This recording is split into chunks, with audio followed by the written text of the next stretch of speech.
आधी मन निरामय, तेणे शरीर निरामय, विचार निरामय.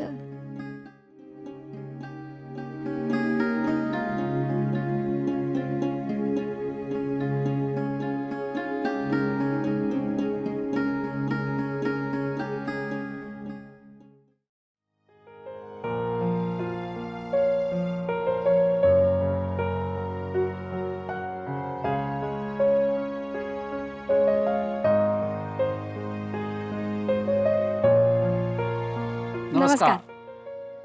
निसर्ग हा सर्वात मोठा गुरु आहे आणि हा गुरु आपल्याला काय शिकवतोय हे आपल्याला कायम जागृत राहून शिकायचंय. निसर्गामध्ये किती विविधता आहे. 84 लक्ष योनी सांगितलेले आहेत आणि या एवढ्या योनी इथे अस्तित्वात आहेत. एकोस्य बहु अहम म्हणजे काय तर एकाकारातून इतके आकार हे निर्माण झालेले आहेत. हेच आपल्या समाजाचंही रूप आहे, हेच आपल्या भारत देशाचंही रूप आहे. आपण म्हणताना असं म्हणतो 18 पगड जाती, म्हणजे हे इतके प्रकारचे लोक एकत्र येतात तेव्हा एक समाज निर्माण होतो. ते एकत्र आले तर तो बलिष्ठ समाज निर्माण होतो. सामंजस्याने वागले तर सर्वश्रेष्ठ समाज निर्माण होतो. खरं.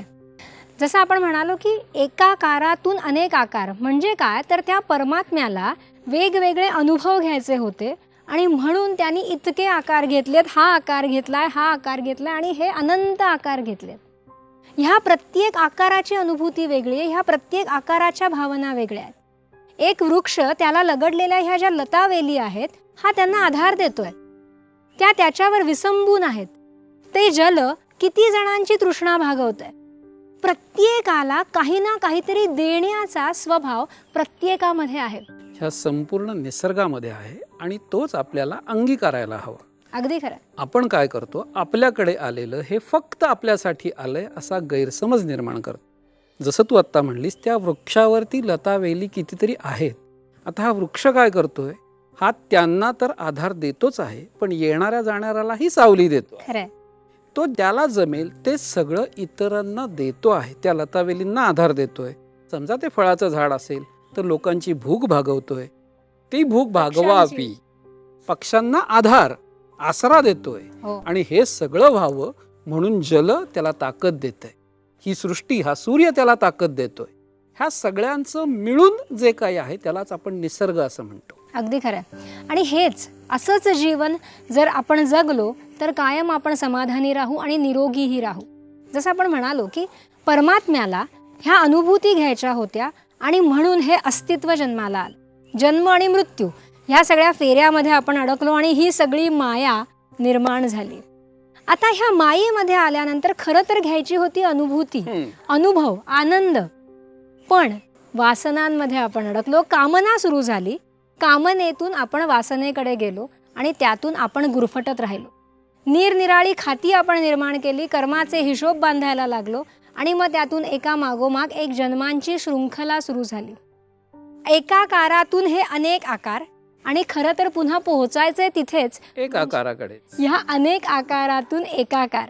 अनुभव घेत घेत, ज्ञान घेत घेत पुन्हा समृद्ध होत होत तिथेच पोहोचायचंय त्या 7व्या कोशापर्यंत, म्हणजे परमात्म्यापर्यंत, जो इथे सहस्राराच्या ठिकाणी आहे. मूलाधारपासून आपण बघत गेलो.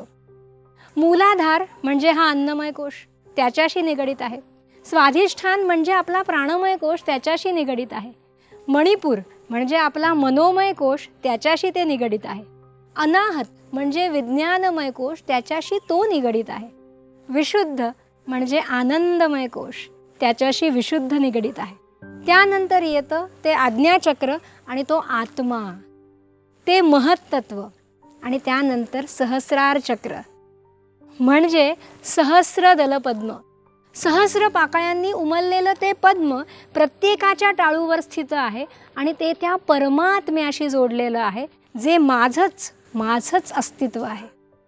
हे सहस्त्र दल पद्म जे आहे हे प्रत्येकाशी जोडलेलं आहे असं तुझं म्हणणं आहे. म्हणजेच काय ह्या 18 पगड जातीत जन्माला आलेल्या प्रत्येकावरती त्या परमात्म्याचा आशीर्वाद आहेच. खरंय. त्यांनी कोणालाही दूर लोटलेलं नाही. हा जो आपण भेद करतो हा आपणच आपल्यातला भेद निर्माण केलेला आहे, तो संपवायला पाहिजे. आणि ते जेव्हा परस्परांमध्ये सामंजस्य येईल तेव्हा हा भेद मिटेल. तेव्हाच आपण सर्वोत्तम समाज म्हणून सिद्ध होऊ शकू. खरं. आणि त्यासाठी स्वतःप्रती असलेला, स्वतःमध्ये बिंबलेला तो अहंकार संपवायला हवा. मी म्हणजे सर्वश्रेष्ठ हे वाटणं, ही भावनाच मनामध्ये यायला नको. मी माणूस आहे आणि मला माझं बेस्ट करायचं आहे. ह्याच्या ऐवजी ही जर भावना अशी असेल की आम्ही सगळे मिळून सर्वश्रेष्ठ, म्हणजे मी या सगळ्या लोकांना माझ्यात सामावून घेतोय आणि आम्ही प्रत्येकाची ताकद ओळखून त्याप्रमाणे कामं करून सर्वश्रेष्ठ म्हणून सिद्ध होतोय. खरं. आत्ताच्या काळामध्ये व्यवहारात तू जर बघितलंस तर एखादी कंपनी आहे, त्यात समजा एक 3 ते 4 हजार लोक काम करतात. त्यांनी जेव्हा एकोप्याने काम केलं जातं तेव्हा त्यांची प्रोडक्टिव्हिटी ही चांगली होते बरोबर. आणि कंपनीचा व्यवसाय चांगला होतो आणि ती हळूहळू प्रगती करत सर्वश्रेष्ठापर्यंत जाऊ शकते. परंतु हेच जसे जे काही लोक आहेत, समजा 3 ते 4 हजार त्यांचे जे काही एम्प्लॉई आहेत, जे काही कामगार आहेत, त्यांनी परस्परात दुश्मनी केली, त्यांनी एकमेकांचं ऐकलं नाही, तर त्यांच्या प्रोडक्शनवरती परिणाम होणार आहे आणि त्यांची दिवसेंदिवस अधोगती होऊन ती फायनली बंद पडणार आहे. अगदी खरं आहे. ज्या वेळेला आपण एकमेकांवरती कुरघोडी करण्यासाठी एकमेकांचे पाय ओढायला लागतो, त्यातनं प्रगती साधत नाही. समोरच्याला खाली खेचल्याने मी श्रेष्ठ हे होत नाही, होऊच शकत नाही. जसं म्हटलं जातं की माझी रेष मोठी दाखवण्यासाठी दुसरी रेष पुसून ती मोठी होत नाही, तर ती प्रयत्नपूर्वक मोठी ओढायची आहे, त्यासाठी कष्ट घ्यायचे. प्रगती ही कंटिन्यू प्रोसेस आहे, ती कुठेही जाऊन संपत नाही. ज्ञान हे अथक सुरू असतं. जसं आत्ता तुम्ही म्हणालात की सगळ्यांनी मिळून एकोप्याने काम केलं आणि काय झालं तर ती कंपनी कुठेतरी ग्रेट झाली, पण ती प्रोसेस संपत नाही. काळाबरोबर बदलायलाही लागतं, नाही तर तो अहंकार तुम्हाला पुन्हा मातीत मिळवतो. आमची कुठेही शाखा नाही म्हणत आपण जेव्हा मी सर्वश्रेष्ठ आणि माझं काहीतरी वेगळेपण दाखवत राहतो आणि तिथे अडकून राहतो, हे श्रेष्ठपण हे नक्कीच चांगलं आहे, पण अडकणं हे वाईट आहे. श्रेष्ठता ही सतत बदलत असते आणि तिला पुढची पायरी ही मिळवता आली पाहिजे. जर ती त्याच पायरीवर राहिली तर मागून गोष्टी येतात.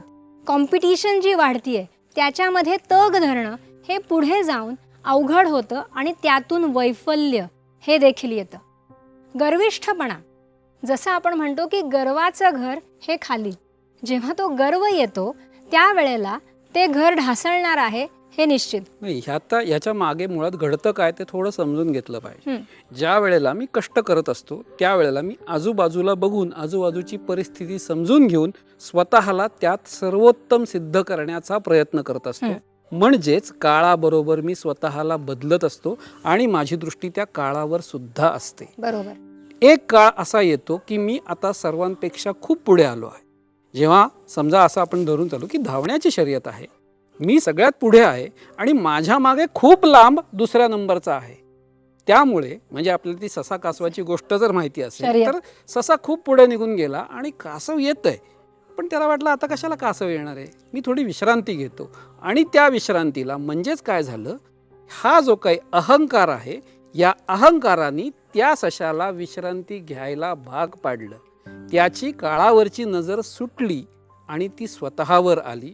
मी श्रेष्ठ आहे कासवापेक्षा कितीतरी पटीने हा गैरसमज निर्माण झाला, म्हणून तो तिथे थांबला आणि कासव मात्र काळावर लक्ष ठेवून सतत पाऊल चालत राहील. त्यामुळे ससा जाग्यावरच राहिला आणि कासव त्याच्या पुढे निघून गेला. फाजील आत्मविश्वास म्हणजे अहंकार, म्हणजे गर्व म्हणजेच अहंकार. अगदी बरोबर आहे. आणि म्हणूनच गर्विष्ठ माणूस हा कालांतराने मागे पडत जातो. आणि ह्यातून जसं आपण म्हणालो की गर्व हा नंतर येतो, पण आधी असतं ते ती जागा, ती पोझिशन मिळवण्यासाठीचे प्रयत्न. मला काहीतरी मिळवायचे म्हटलं की तो अग्नी चेततो, तो प्रत्येक पेशीला सक्रिय करतो आणि प्रत्येक पेशी तो अग्नी वापरतं. अग्नी जो वापरला जातो, जी कृती घडते त्यातून यश संपादन केलं जातं. पण जेव्हा मी पोहोचल्यानंतर तो अग्नी वापरला जात नाही, त्याचा वापर कमी होतो. मला ऑर्डर सोडली की माझं काम होतं, मला उठून काही करायचं नसतं. 4 जण माझ्यासाठी राबत असतात आणि त्यातून कदाचित तो अग्नी हा साठवला जातो आणि तो विपरीत परिणाम करायला लागतो. आपल्या शास्त्रांनी आहार विहार विचार ही त्रिसूत्री सांगितली आहे आरोग्याची, ज्याच्यामध्ये योग्य आहार, शरीराला आवश्यक तेवढा आहार, शरीराच्या भुकेप्रमाणे आहार, आणि जेव्हा तो अग्नी चेतलेला आहे तेव्हाच त्याला ती अन्नाची आहुती जर पडली तर तो योग्य पचतो. हा अग्नी जर मांद्य असेल किंवा अतिसक्रिय झालेला असेल तरीही चुकीच्या वेळेला पडलेली आहुती ही दोषच निर्माण करते. विहार, जे आपण म्हणालो की सकाळी उठल्यापासून रात्री झोपेपर्यंत जी तुम्ही कर्म करता त्याला विहार म्हटलं गेलेलं आहे, ज्याच्यामध्ये कष्ट पण आहेत, ज्याच्यामध्ये विश्रांती पण आहे, ज्याच्यामध्ये सशक्तीकरण म्हणजे व्यायाम पण आहे. या सगळ्या गोष्टी जेव्हा योग्य होतात तेव्हा ही पंचतत्व योग्य पद्धतीने वापरली जातात. आणि त्यानंतर येतो तो म्हणजे महत्त्वाचा विचार. विचार तुमचा आहार देखील पचवण्यासाठी गरजेचा आहे. विचार तुमच्याकडनं प्रत्येक कृती करून घेण्यासाठी गरजेचा आहे.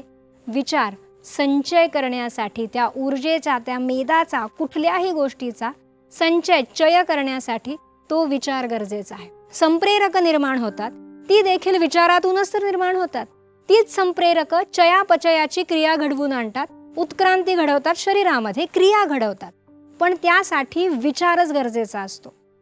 आत्ताचं प्रगतशास्त्र असं म्हणतं की संप्रेरकांमुळे विचार आहेत, पण आपलं शास्त्र म्हणतं की विचारांमुळे संप्रेरक आहेत आणि म्हणून शरीराची क्रिया आहे. विचार नसेल तर ही संप्रेरकही योग्य निर्माण होणार नाहीत आणि क्रिया घडणार नाही. कोणत्याही क्रियेला, कृतिशीलतेला विचारच गरजेचा आहे. त्या विचारामधूनच ही संप्रेरक निर्माण होतात आणि संप्रेरकांमधूनच कृती घडते.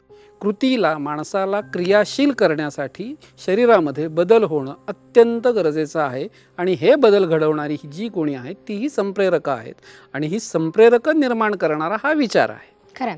आता ह्या अहंकारातून सूड भावना देखील उत्पन्न होते ना. ही भावना कशी काम करते शरीरावर आणि मनावर? मुळातच ज्या वेळेला मला कोणावर तरी सूड घ्यायचा आहे, कोणावर तरी मला काहीतरी अत्याचार, अन्याय करायचा आहे, तर त्या पद्धतीची संप्रेरकं माझ्यामध्ये निर्माण होतात. मुळातच त्यासाठी मला चुकीचा विचार करावा लागतो.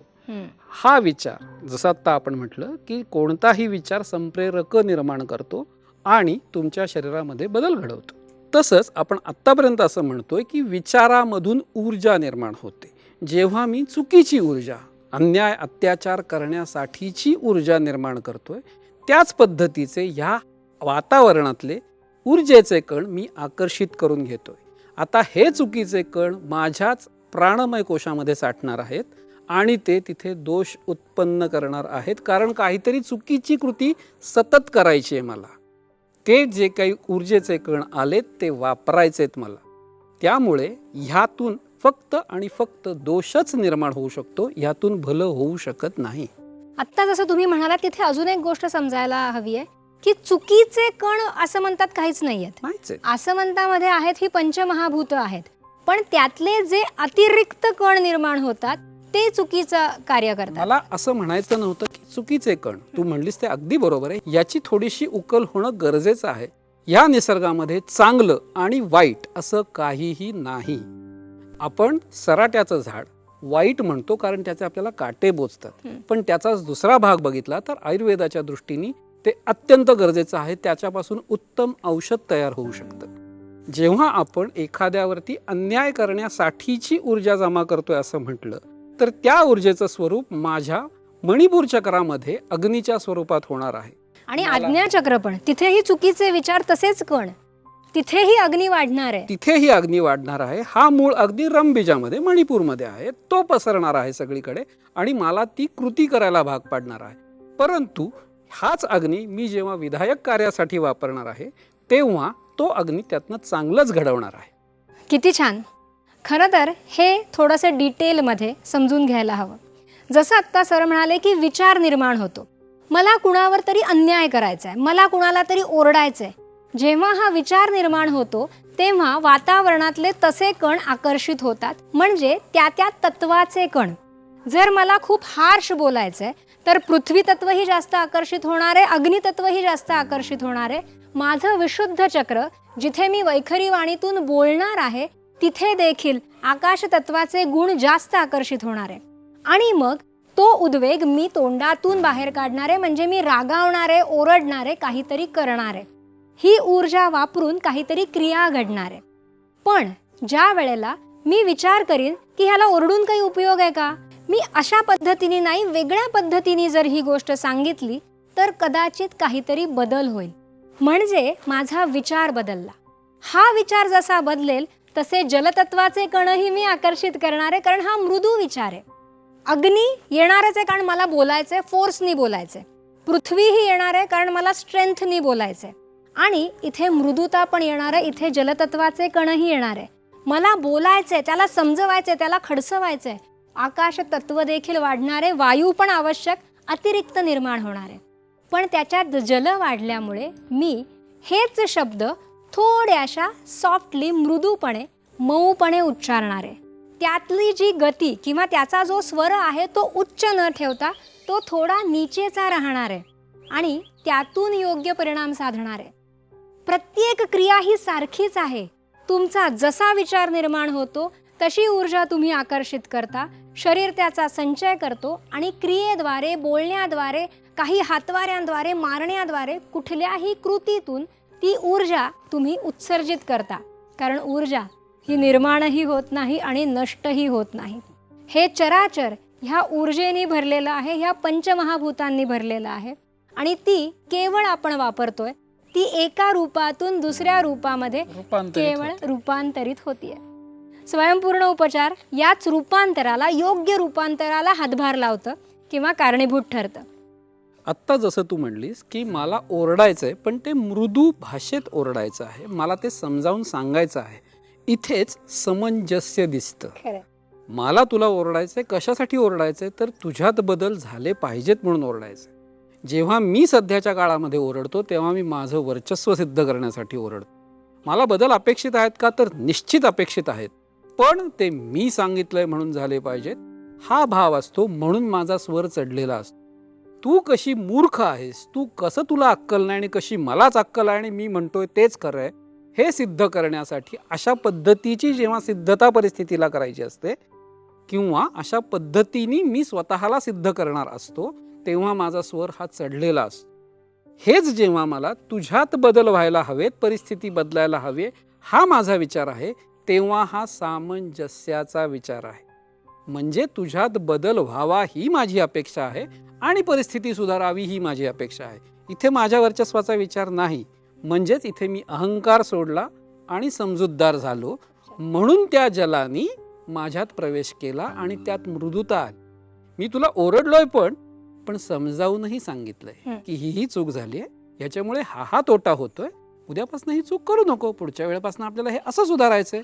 इथे खरं तर विषय संपला. खरं. मी ओरडलो कारण चूक झाली आहे, म्हणजे योग्य केलं का, तर निश्चित योग्य केलं, पण त्याच्याबरोबरीने समजावूनही सांगितलं, तेही प्रेमाने समजावून सांगितलं की हे असं करू नको, अशातनं असा दोष निर्माण होतोय, तुलाही तोटा होतोय, मलाही तोटा होतोय आणि आपण जे काम करतोय तेही तोट्याचं होतंय. हे तुला कळल्यावरती जगातला कुठला माणूस असा आहे तो मुद्दाम चूक करेल, तर कोणीच करत नाही. खरं. तो बिचारा त्याच्या दृष्टीने 100% देतच असतो, बरं. पण कदाचित परिस्थिती असं म्हणते की ते चुकलेलं आहे आणि ते समोरच्याला कळत असतं, कारण तो बाहेरून बघतोय.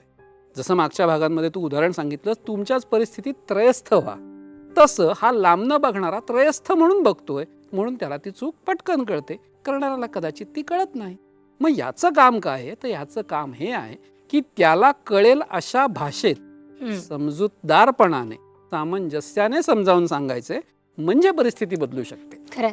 अहंकाराचं बरोबर दुसरं रूप म्हणजे काय, तर सामंजस्य. कुठल्याही गोष्टीचं संतुलन साधता आलं पाहिजे. अति मनाने, हळवेपणाने विचार केला, अति मृदुता ही देखील घातकच आहे आणि अति कोरडेपणा, रखरखीतपणा हा देखील घातकच आहे. आता मी तुला तेच सांगायचा प्रयत्न करत होतो. मी तुला हे सगळं प्रेमाने समजावून सांगितलं आणि तू मला सांगितलं नाही मीच कशी बरोबर आहे. मग बदल होईल का, तर होणार नाही, कारण माझ्या आवाजामध्ये ती जरब नाहीये. त्यामुळे ते समजावून सांगत असताना तू समजून घेण्याच्या मनस्थितीत आलीच नाहीयेस, कारण मी तुला बाबा पुता करून समजावून सांगतोय. सो ती धारणा तुझी बदलण्यासाठी मी थोडासा प्रखर असणं गरजेचं आहे. ज्या वेळेला मी ते प्रखरतेने थोड्याशा चढ्या स्वरात बोलणार आहे, थोडंसं रागावणार आहे, तेव्हा कदाचित तू आत्मपरीक्षण करायला तयार होणार आहेस. ज्या वेळेला मला असं कळतंय की तू आत्मपरीक्षण करायला तयार झालीस, तेव्हा मी तुला ते प्रेमाने सांगणं गरजेचं आहे. ग्रेट. म्हणजेच परिस्थितीमध्ये बदल होणार आहे. म्हणजेच अतिमृदुता बदल नाही करू शकत, अतिप्रखरता पण बदल नाही करू शकत. पण हे दोघं एकत्र आले, इथे सामंजस्य आलं की बदल नक्की घडणार आहे. अगदी खरं आहे. किती छान. मला आठवतंय, मला ना लहानपणी आजोबा सांगायचे की समोरच्याच्या परिस्थितीत शिरून त्याचा विचार करायचा म्हणजे आपले गैरसमज होत नाहीत. तेव्हा मला त्याचा अर्थ समजायचा नाही, पण आता जसे जसे आपण मोठे होतो, जसे अनुभव संपन्न होतो, तसं कळतं की समोरच्याच्या परिस्थितीत शिरायचं म्हणजे काय. ते लहानपणी मला बऱ्याच गोष्टी सांगायचे आणि तेव्हा ते मला सांगायचे की मृत्यूनंतर पुन्हा जन्म, मग परत जगायचं, मग परत मृत्यू. आणि मी तेव्हा अशी सैरभैर झाले होते. म्हणजे मी त्यांना म्हटलं, म्हणजे बाबा आपण मरतच नाही का? कारण तेव्हा ते समजण्याची ती कुवत नव्हती. आणि एवढंच मला कळलं होतं की म्हणजे आपण मरत नाही. त्यामुळे ते मृत्यूचं भय खूप लहान वयात माझ्या मनातून गेलं. हो ना. तुला ह्यात एक लक्षात नाही आलं की त्यांनी खूप लहानपणी खूप महत्वाची भीती काढूनच टाकली डोक्यातली. आज जे काही आपण करतो हे कायम मरण्याच्या, मृत्यूच्या भीतीमुळे आपण काय वाटेल ते करायला तयार होतो. सध्याचा समाज मृत्यूला एवढा घाबरतोय, त्यामुळे तो काहीही वेड्यासारखे निर्णय फार पटकन घेतो. त्यातनं पुढे काय होईल ह्याचा विचारही नाही. पण हाच तुझ्या आजोबांनी योग्य संस्कार केल्यामुळे ते भयच निघून गेले. आणि भय निघून गेल्यावरती विषयच येत नाही. आणि एकच जन्म आहे आणि ह्या जन्मात सगळं अनुभवायचंय, सगळं उपभोगायचंय. आणि म्हणून ही चढावड सुरू होते. तर उपभोग हा सगळ्याचा दाता आहे, प्रत्येक विचाराचा. मग तो उपभोग, तो आनंदाचा आहे, दुःखाचा आहे, कामाचा आहे, गप्पांचा आहे, प्रत्येक गोष्टीचा उपभोग. जिथे मी आहे तिथे जे काही उपलब्ध आहे त्याचा उपभोग घ्यायचा आहे. उपभोगाचा अर्थ वेगळा काढला जातो. सगळं मिळवायचंय, महासत्ता व्हायचंय, हा याला उपभोग मानलं जातं. निरनिराळी व्यसनं करायची आहेत, सगळ्या जे जे काही वाईट म्हणून आहे त्याला उपभोग मानलं जातं. वाईट असं नाही, जे काही म्हणून मला दिसतंय ते सगळं मला अनुभवायचंय. मग ते चांगलं असलं तरी, मग ते वाईट असलं तरी. समोरच्यावर जमलं तर अन्याय करूनही, अत्याचार करूनही मला जे काही आहे ते फक्त मिळवायचं, ह्याच्यात ओरबाडणं आलं. या उपभोगाचा अर्थ सध्याच्या काळात परकीय संस्कृतीमुळे वेगळा घेतला जातो. आपल्या संस्कृतीमुळे उपभोग असा अर्थ आहे. उप म्हणजे बाहेर राहून सुद्धा ह्या गोष्टी तुम्हाला भोगायच्या आहेत. म्हणजेच ते भोगत असताना त्याचा आनंद घेऊन त्यातून बाहेर पडायचंय. परत परत तेच तेच नाहीये करायचं असं आपलं शास्त्र सांगतं. मला जिलबी आवडते तर इतकी जिलबी खा की परत आयुष्यात जिलबी नाहीये म्हणायचं तुला. म्हणजे काय? तिची भावना. हा, म्हणजे एवढी ती क्रिया कर की तिथे तृप्त हो, थँक्यू म्हण, पुढे चल. ती वासना भागव, शमव आणि पुढे ती निर्माण होणार नाही अशा पद्धतीने जग, असं आपलं शास्त्र सांगतं. खरं, आपलं शास्त्र कायमच समाधान हेच शिकवतं. आणि एखाद्या भुकेल्याला जेवायला वाढून त्याला अन्नदान करून देखील हे समाधान मिळतं. मी उपाशी असताना मी दुसऱ्याच्या चेहऱ्यावरचं सुख जेव्हा बघते तेव्हा माझं पोट भरू शकतं. म्हणजे काय तर तो विचार, तो आनंद, ते समाधान तुम्हाला तृप्ती देतं. मुळातच कसं आहे, आपल्या शास्त्रांनी हेच समाधान घ्यायला सांगितलं आहे. माझे उपास तापास किंवा मी उपाशी आहे आणि समोरचा माझ्यापेक्षा जास्त उपाशी आहे असं जेव्हा मला कळतं तेव्हा त्याला माझं अन्न देऊनही माझं पोट आपोआप भरतं, असं आपलं शास्त्र सांगतं. अशा निरनिराळ्या विषयांवरती आपण चर्चा करतच राहणार आहोत, पण आज थांबायची वेळ झाली आहे.